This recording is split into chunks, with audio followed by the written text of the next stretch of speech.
tolerating and enabling the world's leading state sponsor of terrorism are over. Iran's murderous terrorist leaders are paying for their crimes against America, and they are paying in blood. Since 1979, the terrorist Iranian regime has actively and intentionally facilitated the killings of Americans. They chant "Death to America" and fund other radical terrorists who attack our country and are seeking to destroy Western civilization itself. These terrorists seized our embassy and took 66 Americans hostage in Tehran. They slaughtered 241 U.S. service members with a truck bombing in Beirut. They killed and maimed hundreds of American service members in Iraq. And this is just a small fraction of their blood-soaked record. Prior leaders have been too weak and ineffective to address this threat. Some, like Barack Hussein Obama, even sent pallets of cash that ultimately financed this terrorist crusade against the United States and our people, while signing stupid and naive deals that put Iran on the path of developing nuclear bombs. After years of endless appeasement and empty statements from politicians on both sides of the political aisle in this town, President Trump is finally the man of action. President Trump is holding these monsters accountable and permanently extinguishing their nuclear ambitions. Future generations of Americans will look to this moment as the moment where the specter of a nuclear armed Iran ended. At the beginning of Operation Epic Fury, launched last weekend, President Trump laid out clear objectives to the American people on what the U.S. military seeks to accomplish through these major combat operations. Number one, destroy the regime's deadly ballistic missiles and completely raze their missile industry to the ground. Number two, annihilate the Iranian regime's navy. And so far, we have destroyed more than 20 Iranian ships, including their top submarine last night, using a torpedo for the first time since World War II. There is not a single Iranian ship underway in the Arabian Gulf, Strait of Hormuz, or the Gulf of Oman. Number three, Operation Epic Fury will ensure the regime's terrorist proxies in the region can no longer destabilize the region or the free world and attack our armed forces. And thus far, Iran's proxies are hardly putting up a fight. Number four, this mission will guarantee that Iran can never obtain a nuclear weapon. It's safe to say that thus far, Operation Epic Fury has been a resounding success.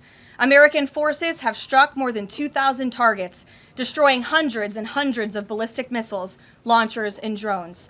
As the Department of War said this morning, we expect to have complete and total dominance over Iranian airspace in the coming hours, clearing the skies for our brave warriors to continue achieving these noble and long sought-after objectives.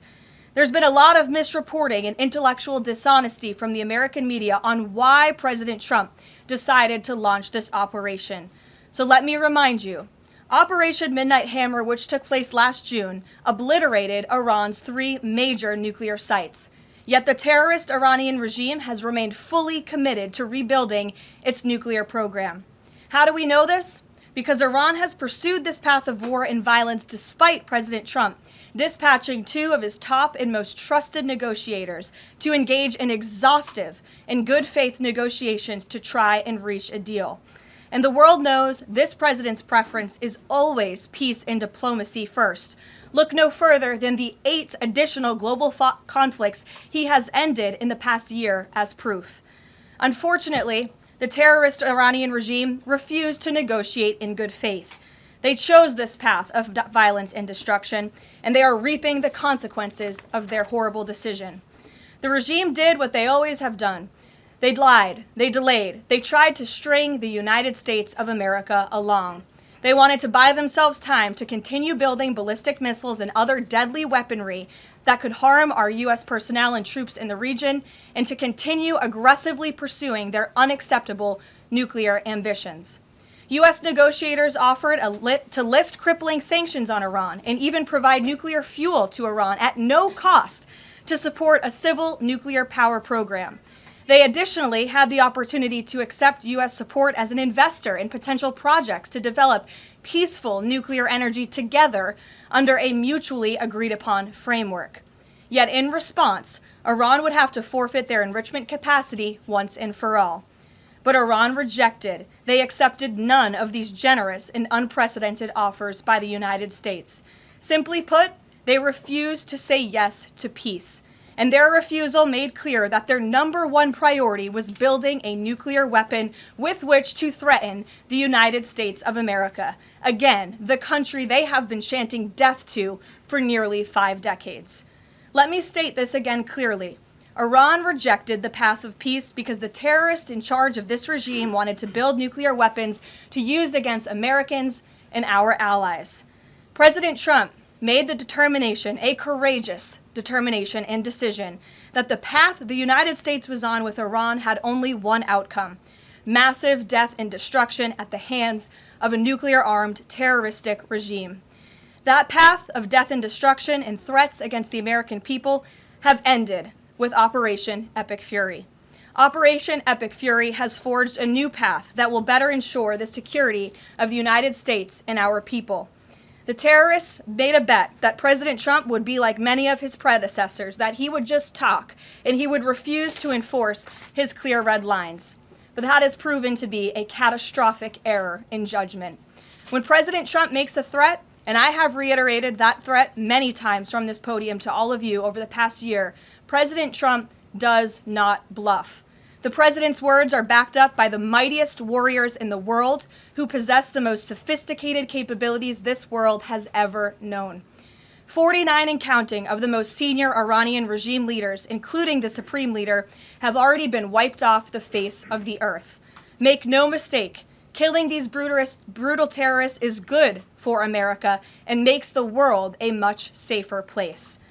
I want to also extend our prayers and condolences to the families of the 6 U.S. military service members who have been lost in Operation Epic Fury. These heroes represent the very best among us. They laid down their lives in defense of our country, and we will never forget their legacy or their sacrifice. As the president said, we grieve for these American patriots and their families as we continue the righteous mission for which they gave their lives. President Trump intends to attend the dignified transfer of these American heroes to stand in grief alongside their families. I understand the Department of War is working on scheduling this transfer, and we will provide updates at the appropriate time. Finally, the Trump administration is also doing everything within our power to protect Americans in harm's way. Since the launch of Operation Epic Fury, more than 17,500 Americans have safely returned home from the Middle East, with over 8,500 American citizens returning home to the United States just yesterday alone. If you are a U.S. citizen in the Middle East looking to return to the United States, the Secretary of State asks that you please register with the State Department at step.state.gov. The State Department will identify where you are and provide travel options directly to you. The administration is already rapidly chartering flights free of charge and booking commercial options, which we expect to become increasingly available as time goes on and the success of this mission further comes to fruition. I know the President and Secretary of State Rubio have been in touch as well with our allies in the region directly about this problem, making it clear that it is a priority of the United States of America to bring every American home. The Trump administration will not rest until every American is home safely and until the terrorist threat from Iran has been completely destroyed. With that, I'll take your questions. Eric, why don't you kick us off today? Thank you for being here. Karoline, thanks so much for having me. It's great to be here. As you mentioned, Iran's regime, its leadership has largely been decimated. Do we have a sense right now of who is actually calling the shots in Iran? And we're also hearing reports that the Supreme Leader's son may be named his successor. Do you have any more information about that? I just had a quick follow-up as well. Sure. We've seen those reports as well, of course, and this is something that our intelligence agencies are closely monitoring and looking at. The truth is, we'll have to wait and see. The president has said repeatedly that the objectives of Operation Epic Fury are the 4 military objectives that I laid out for you previously: to destroy Iran's navy, to destroy their ballistic missile capacity, to ensure their proxies in the region can no longer harm Americans, and to also ensure that they can never obtain a nuclear weapon. As for what comes next for Iran, the president has said, of course, it's a good thing for the United States to want freedom for the Iranian people, and ultimately we hope that freedom rests in their hands. Karoline, we see the Arab and Muslim nations coming under fire as well. President Trump's vision for the region has been to bring the Arab and Muslim nations to the table together, Abraham Accords, obviously, with Israel. If this regime topples, could we see a new day in the region and really a new Middle East come out of this when the dust settles? Well, the greatest deterrent to true and long-lasting peace in the Middle East has always been the rogue Iranian terrorist regime. And our Arab and Gulf partners in the nation admit that, as well as, of course, our close friend and ally Israel. We have seen all of the Arab partners in the region come together during this time on the phone with President Trump, many of them commending him for this bold and brave action to protect American troops and our bases in the region that are housed in many of these Arab and Gulf states. And I know that many of these regional partners are contributing their air defense capabilities as well. Jordan, Bahrain, Saudi Arabia, the UAE, Qatar, Kuwait, and the president continues to be engaged with all of them.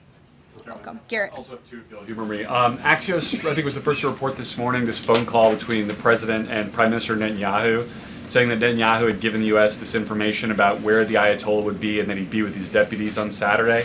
How important was that information in the president making the decision to strike where and when he did? I think it was important with respect to the timeline, but I think the president, prior to that phone call, had a good feeling that the Iranian regime was going to strike the United States assets and our personnel in the region. And the president was faced with a choice. Does the United States of America use our military and our capabilities to strike first, to take out this threat that has been threatening our country and our people for 47 years, or is he going to, as commander-in-chief, sit back and watch as the rogue Iranian regime attacks our people in the region? That's obviously an unacceptable decision. For the second choice there is unacceptable to the president, which is why he made this decision. As for where the Ayatollah was going to be, that obviously had an impact on the timeline of the operation, but not quite the president's decision in its entirety. And then on the way the public is viewing this, we were sitting here last week, I asked you if the president was going to make this a big part of the State of the Union, if he felt like he had to sell the possibility that he'd do strikes like this. We're now 5 days on. He hasn't done kind of the traditional speech to the nation part of it. Does the president believe the country supports the actions that he's taken so far in Iran? I think he does, and I think the president knows the country is smart enough to read past many of the fake news headlines produced by people in this room that this action was unjustifiable. Again, this is a rogue terrorist regime that has been threatening the United States, our allies, and our people for 47 years. And the American people are smart enough to know that. And they've also been smart enough to listen to the president himself, not just over the past year in this second term, but during his first term as president, and also for the past 40 years of his life. This is a president who has been remarkably consistent on this issue, that Iran can never obtain a nuclear weapon. And the president tried peace through diplomacy, exhaustively and extensively. He and his team gave it their best go, and the president ultimately came to the determination of that peace was not a pursuable path. The Iranian regime, they want death, they want destruction, they want to kill Americans, and that's unacceptable to this president. It's intolerable to him as commander-in-chief. Jackie. Thank you, Caroline. Obviously seen the update from the State Department on the 17,500 Americans that have already come back, including some 8,000 just yesterday. There are still 6,000 that are looking to get out, as I understand it. And just in the context of what you just told Garrett about the president's decision on a timeline, if he had decided to do this strike before receiving, the specific intelligence about the meeting on Saturday, should there have been more done in advance of the strikes to try to get those Americans in the region resources and information to get home before day 3 of the war? There was many signs put out by the State Department, and I wish that everyone in this room would report on them. The Secretary of State issued level 4 travel advisories dating back to January for many of these countries in the region. On January 14th, the U.S. mission to Saudi Arabia advised personnel and Americans to exercise increased caution and limit non-essential travel to any military installations. On February 11th, the U.S. Department of State Consular Affairs shared a list of countries with level 4 do not travel advisories. You can't be much more clear than that. Do not travel to these following countries. On February 23rd, the U.S. Embassy in Lebanon ordered non-emergency government personnel and family members to leave Lebanon due to safety risks, and we helped them do that. On March 2nd, the State Department urged U.S. citizens to depart Lebanon immediately. With respect to Iran, on February 27th, the Secretary designated Iran as a state of sponsor of wrongful detention and been stated no Americans should travel to Iran for any reason. And again, on February 27th, the U.S. ambassador to Israel warned Americans to leave Iran, and they provided travel advisory alerts through the U.S. Embassy in Jerusalem. So the State Department was all hands on deck on advising extreme caution and do not travel alerts to Americans in the region. With respect to the Americans who are still in the region now, again, the State Department is asking that they register at the website so they can directly identify you, and we are actively and rapidly working to charter flights. There is some commercial flights that are taking off intermittently from these countries, and we plan to get Americans on board as quickly as possible, again, free of charge to them. And we have some additional measures that I think will be announced in the coming days. Again, I can also reiterate from the President's perspective, this is something he's brought up directly with our allies and partners in the region, that we expect their help in getting Americans home, and we will do that, and we will not rest until every single American is returned home safely. Thank you. And then one follow-up just on how people might be experiencing this at home.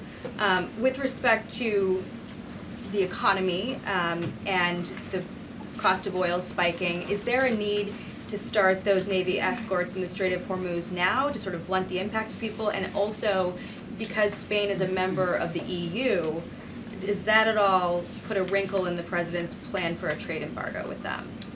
With respect to Spain, I think they heard the President's message yesterday loud and clear, and it's my understanding over the past several hours they've agreed to cooperate with the U.S. military, and so I know that the U.S. military is coordinating with their counterparts in Spain, but the President expects all of our European allies, of course, to cooperate in this long sought-after mission, not just for the United States, but also for Europe, to crush the rogue Iranian regime that, again, not only threatens America, but also threatens our European allies as well. With respect to oil prices and the economy here at home, of course, this is something that Secretary Bessent, Secretary Wright, the National Economic Council of Energy, that is led by Secretary Burgum, has been long working on and well in advance. Yesterday, President Trump announced the U.S. Development Finance Corporation will provide political risk insurance at a very reasonable price for crude carriers and cargo ships operating in and around the Gulf. And as you pointed out, Jackie, the President said if necessary and when appropriate, the U.S. Navy will begin escorting tankers through the Strait of Hormuz. I think it speaks to why this action was so necessary, that ultimately the energy industry is going to benefit from the President's actions with respect to Iran, because Iran will no longer be controlling the Strait of Hormuz and restricting the free flow of energy, which, as you all know, controls 20% of the world's global oil supply. Sure. Thanks, Karoline. The President said yesterday there wasn't time to make evacuation plans because this all happened so quickly. Given how critical the President has been of the chaotic evacuation from Afghanistan by the last administration 5 years ago, why wasn't there more of a focus on evacuation plans from the Middle East that could have been at least put in place, ready to go before the strikes this weekend? Again, I just laid out for you that there have been plans in place and that the State Department has been very clear to the American people traveling within this region not to travel to these regions. We gave notices to leave immediately the countries where these Americans were within. And unlike the previous administration, we actually have a number. We actually have identified the number of people in the region who have requested help. We are in direct contact and engagement with them. And you have to keep in mind, there's a few thousand people who have requested assistance to come home in comparison to the millions who we understand are in the region. So we will help every single American who wants to come home if they're making that request of the State Department. Americans who called the State Department hotline as recently as last night were being told, we can't help you, you have to make your own plans. Well, the line was updated, and I expect every single person in this room to report on that accurately, so that information can be relayed appropriately to your audiences and to the American people. I think as journalists, you all have a responsibility to let them know that the line has been updated accordingly with the proper guidance, because I saw many people in this room very quick to do selfie videos with the line yesterday, but not so quick to report on the corrected message today. So that is something the administration quickly worked to address, and we have fixed that problem. However, However, we're also pointing to people to the website, again, to register so that we know exactly where you are. So when there are commercial flights moving into that area, when there are chartered flights moving into that area, we can get Americans on planes as quickly as Do you possible. have any details on how many charter flights have been able to get out of the region so far with Americans on board? I don't have an exact count for you, but I know that we're working on chartering many flights. As soon as we were doing it yesterday, we're doing it again today. And you should not expect us to detail exactly when these flights are taking off for obvious reasons. The Iranians have shown that they are not going to hesitate to target civilians in the region, which is completely intolerable. But for safety and security reasons, we're not going to be broadcasting when flights full of Americans are going to be taking off, obviously. Danny. At the top there, you said that the Iranian regime is being absolutely crushed. Can you explicitly say then whether or not regime change is a goal of President Trump's operation? The goals of this operation have been made very clear, Danny, and the president has said them in his speech when he launched this operation and released that video in the middle of the night to all of you and to the world. The stated military objectives of Operation Epic Fury are as follows: eliminate Iran's ballistic missile threat, destroy their naval capability, disrupt missile and drone production infrastructure, sever their pathway and end their pathway to nuclear weapons. And I can report, as you all saw from the Pentagon today, that thus far this operation has been remarkably successful. Again, we're moving towards complete and total control of Iranian airspace. We have continuous 24/7 strike operations ongoing.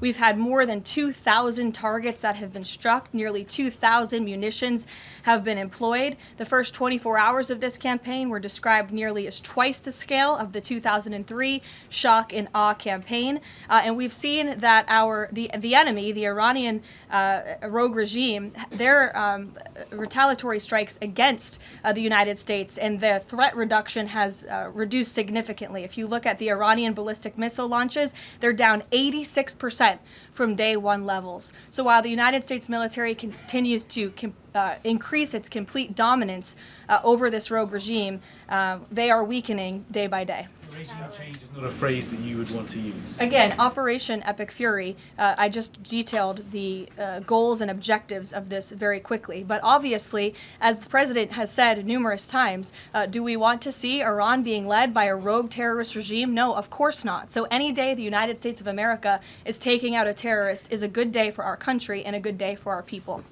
So, given that point that you just make about the United States wouldn't mind seeing the government overthrown, certainly President Trump has talked about wanting to see Iranians overthrow the government. Has the president considered at all kind of how he views a U.S. role, if any, in Iran post-conflict? I think it's something the president is actively considering and discussing with his advisors and his national security team. But again, right now, the focus, minute by minute, hour by hour, day by day, is on ensuring the quick and effective success of Operation Epic Fury. Sure. Go ahead. I want to ask you about the U.S. munitions I stockpile. don't even know who's speaking because I wasn't looking at you. You can ask a question and then I'll go to you. Caroline, I want to ask you about the U.S. munitions stockpile. President Trump posted on Truth Social on Monday that the U.S. still has a good supply of weapons, but that we're not where we need to be. What does he mean by that? And does President Trump then want to ask on Congress to pass a supplemental to increase funding for missile interceptor systems like the ones being used to defend U.S. bases in the Middle East from Iranian missiles? I don't have any updates for you on congressional asks from the president. As you know, under this president, we have significantly increased our defense budget, which is a good thing for the United States, for our national security, and for protecting our homeland. With respect to munitions, ammunition, weapon stockpiles, the United States of America has more than enough capability to not only successfully execute Operation Epic Fury, but to go much further. And we have weapon stockpiles in places that many people in this world don't even know about. However, the president in that post was pointing out that unfortunately we had a very stupid and incompetent leader in this White House for 4 years who gave away many of our best weapons for nothing, for free, to another country very far away by the name of Ukraine. So the president was pointing out how that was an unwise decision, but nevertheless, don't doubt the strength and the might of the American military. And I will also add, President Trump has rightfully been calling on defense contractors in this country to rapidly and aggressively produce American-made weapons because they are the best best in the world, and the president always likes to get things done as quickly as possible, and so he's been quite vocal in his efforts to try to speed up our defense industry to protect our homeland. Karoline, can you use some? Go ahead. Karoline, could you tell us about the president's current thinking about ground troops and whether they could be used if they were to be sent into Iran? What would they be used for? What's the situation of that? Well, they're not part of the plan for this operation at this time, but I certainly will never take away military options on behalf of the President of the United States or the Commander-in-Chief, and he wisely does not do the same for himself. I know there's many leaders in the past who like to take options off of the table without having a full understanding of how things could develop. So again, it's not part of the current plan, but I'm not going to remove an option for the President that is on the table. Sean. Did the United States airstrike a girls' elementary school and kill 175 people? Not that we know of, Sean, and the Department of War is investigating this matter, and I would just tell you very strongly, the United States of America does not target civilians, unlike the rogue Iranian regime that targets civilians, that kills children, that has killed thousands of their own people in the past several weeks, and uses propaganda quite effectively, and unfortunately many people in this room have fallen for that propaganda. So I would caution you from pointing the finger at the United States of America when it comes to targeting civilians, because that's not something that these armed forces do. Reagan. Thanks, Caroline. Prior to the Iran conflict, the SAVE Act was really the focus of the news cycle. Is the SAVE Act still a priority for the administration? Absolutely. Could you just provide an update on the administration's talks with Congress to get the SAVE Act through? SAVE Act is absolutely still a priority for this president and the administration. The focus, of course, of much of the president's time right now is on ensuring the success of Operation Epic Fury, but the president can walk and chew gum at the same time, and he's very much continuing to focus on the issues that matter here at home for the American people, including the passage of the SAVE Act, including on bringing down the cost of living, which is why you'll see the president in about an hour and a half at the Ratepayer Protection Pledge Roundtable, where he will be sitting with big tech companies, with AI companies who are building in communities across the country and have pledged to pick up the cost of the electricity tab in these small towns and communities across the country, which is a great thing for American consumers. So you'll be hearing from the president directly on this very important domestic agenda item later this afternoon, and it's something that he mentioned in his State of Union address. So check it off the list as another promise made and kept by this president. Sure, go ahead. Thanks, Caroline. I just wanted to get back to Danny's question. So those four objectives that you read out do not explicitly include regime change.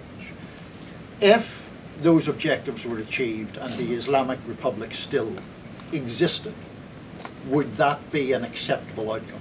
That's a hypothetical question that I'm not going to engage in. Again, right now the president and the commander-in-chief are focused on executing the success of Operation Epic Fury, which we are already doing so in a very tremendous and impressionable way. Stephen. Thank you, Caroline. Two questions. The Trump administration reportedly is considering arming Kurdish forces in the hopes of inspiring a popular uprising in Iran. Could you comment on that report? I can comment on the fact that the president has held many calls with partners, allies, and leaders in the region, in the Middle East. He did speak to Kurdish leaders with respect to our base that we have in northern Iraq. But as for any report suggesting that the president has agreed to any such plan is completely false and should not be written. President Trump was saying yesterday that he is okay with someone from within taking over in Iran. He spoke about how Venezuela he saw as a successful model where Delcy Rodriguez took over and had a better relationship. Iran's President Pezeshkian, he took office in 2024 as a relative reformer. He's part of a three-man council now replacing the supreme leader. Does President Trump see him as a potential successor who is more pliable?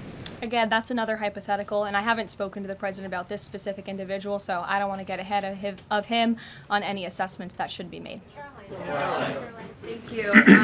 Yesterday, the president acknowledged that oil prices will be a bit high.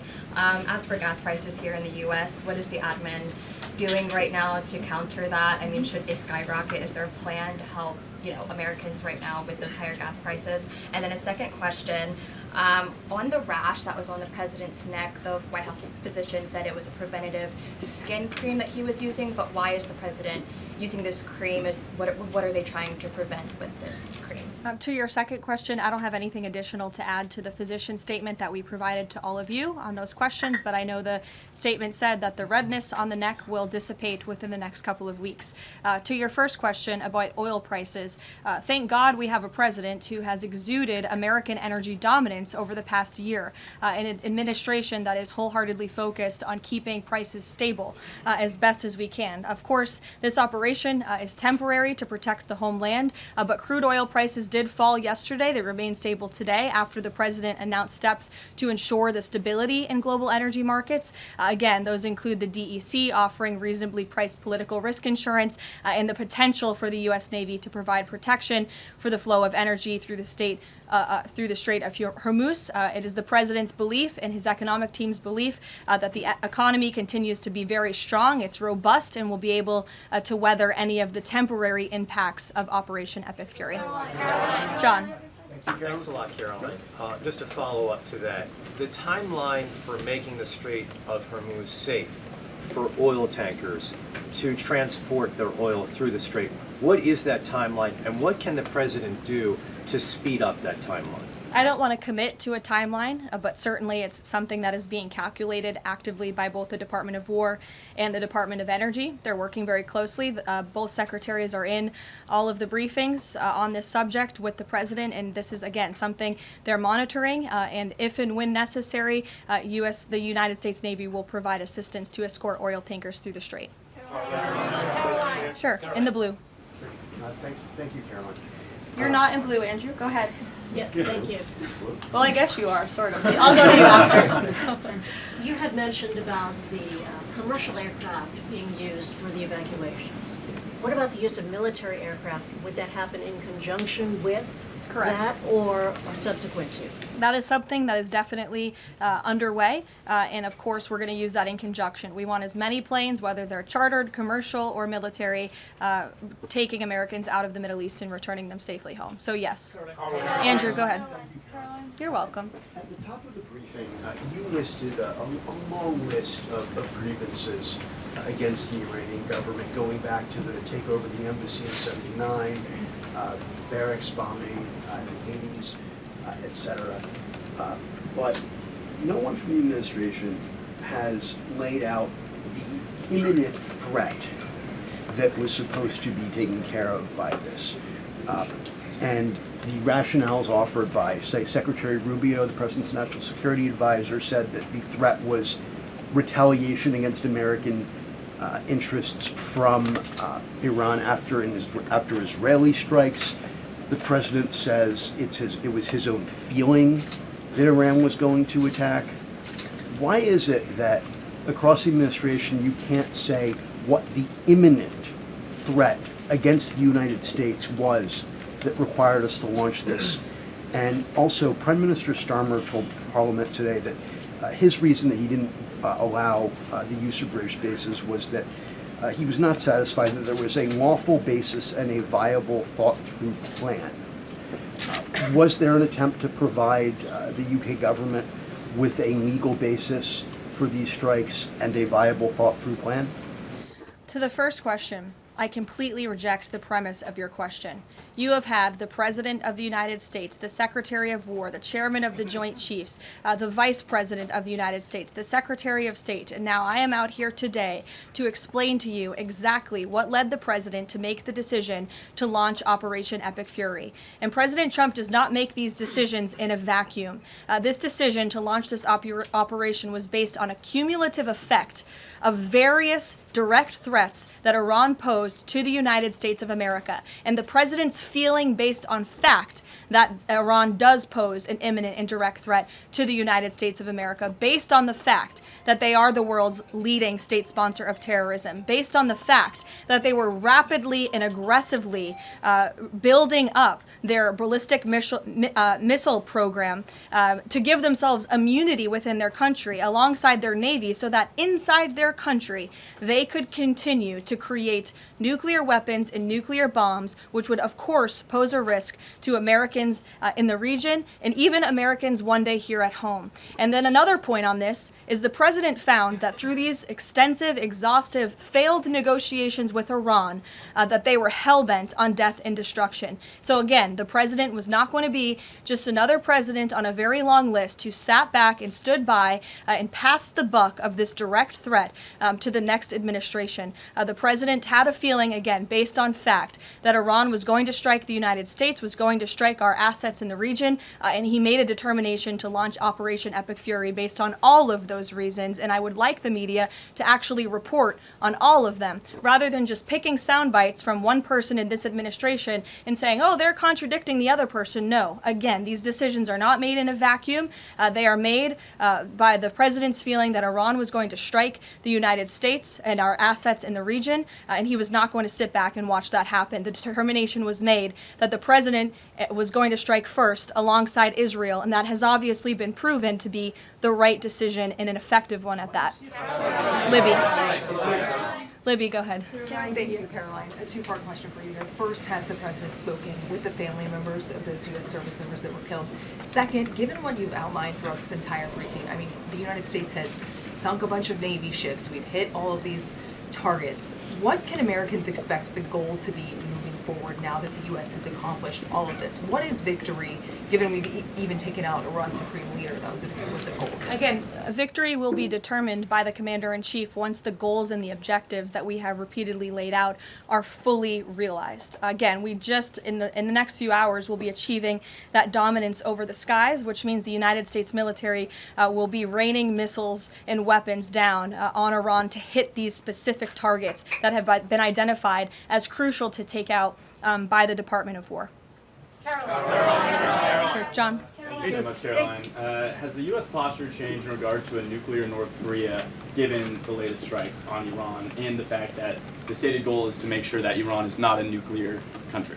I don't have any change in position with respect to North Korea today. Thank you. A quick follow-up. There's been reports that Ali Khamenei's son has been elected as the next supreme leader. Does the administration think that he is a part of the same regime as his father? Would they like people in the country to rise up and get him out of power? There's reports he's been elected or that he's assuming to be elected. One of the likely options. Pardon me, what was that? That he's one of the likely options or that he has been elected. Okay, so we'll wait to confirm until someone actually is elected. Caitlin. You just mentioned that the president is going to attend the dignified transfer for these families. Given what Secretary Hegseth said this morning, is it the position of this administration that the press should not prominently cover the deaths of U.S. service members? No, it's the position of this administration that the press in this room and the press across the country should accurately report on the success of Operation Epic Fury and the damage it is doing to the rogue Iranian regime that has threatened the lives of every single American in this room. If the Iranian regime had their choice, they would kill every single person in this room. And so we can all be very grateful that we have an administration and that we have men and women in our armed forces who are willing to sacrifice their own lives for the rest of us in this room and for every American across the country and for every troop that is based in the Middle East. That's what these... Secretary Hegseth was complaining that it was front page news about these 6 service members who were killed. That's not what the Secretary said, Caitlin, and that's not what the Secretary meant, and you know it. You know you are being disingenuous. There is not... We've never had a Secretary of Defense who cares more... Drones get through or tragic things happen, it's front page news. I get it, the press only wants to make the president look bad. Yeah, As you know, we cover the deaths of U.S. service members under every president. The press does only want to make the president look bad. That's a fact, especially you. No, listen to me. Especially you and especially CNN. And the Secretary of Defense cares deeply about our war fighters and our men and women in uniform. He travels all across this country to meet with them, to connect with them, and your network has hardly ever probably reported on that. You also had the chairman of the Joint Chiefs, Chairman Kane, who's a brave patriot, standing alongside the Secretary at the Pentagon this morning, again expressing his condolences to these families. And I just told you that the President of the United States will be attending their dignified transfer. So please, That's not making the president look bad. That's showcasing that. And we expect you to cover that as you should. We expect you to cover that as you should, Caitlin. But you and your network know that you take every single thing this administration says and tries to use it to make the president look bad. That is an objectable fact. I don't think covering troop deaths is trying to make If the you're president trying look to bad. if you're trying to argue right now that CNN's overwhelming coverage is not negative of President Donald Trump, I think the American people would tend to agree, and your ratings would tend to disagree with that as well. Go ahead. Thank you so much. On the school Sure. strike, back to that for a minute. I understand that the U.S. does not target civilian infrastructure. That's what you said. Can you say that there's any evidence right now that it was not a U.S. strike? And then also, you didn't mention Israel in that. Is there any assessment about Israel's potential likely role in that, if at all? Again, the Department of War is currently investigating this matter, but again, I will reaffirm that the Department of War and the United States Armed Forces do not target civilians, as does the Iranian regime, who kill and execute their own people. Christian. On two separate issues, Caroline. First, what can you tell us about the military operation in Ecuador? And then secondly, is the president considering invoking the Defense Production Act to boost munition stockpiles while we are in this conflict? It's not something I've heard the president consider, but as you know, the president has been in pretty direct correspondence and public correspondence with defense contractors, asking them to aggressively speed up their manufacturing of American-made weapons, which again are the best in the world. With respect to Ecuador, I would point you back to the statement released by the U.S. Southern Command. On March 3rd, Ecuadorian and U.S. military forces launched operations against designated terrorist organizations. These operations are a powerful example of the commitment of partners in Latin America and the Caribbean to combat the scourge of narco-terrorism. And together, we are taking decisive action to confront narco-terrorists who have long inflicted terror, violence, and corruption on citizens throughout the hemisphere. And on that, I would also add that this weekend, I'm pleased to announce, the president will welcome the heads of state from 12 nations across our Western Hemisphere in Miami, Florida on Saturday. The point of this newfound Latin America summit is to promote freedom, security, and prosperity in our region. The following countries will be in attendance: Argentina, Bolivia, Chile, Costa Rica, the Dominican Republic, Ecuador, El Salvador, Honduras, Panama, Paraguay, Trinidad and Tobago, and maybe some others as well. And the president will be speaking with the leaders of this country who have really formed a historic coalition to work together to address criminal narco-terrorist gangs and cartels and counter illegal and mass migration into not only the United States but the Western Hemisphere, which remains a key and top priority of this president. Thank you very much, everyone, and you'll see the president yourselves in an hour. Thank you, Caroline.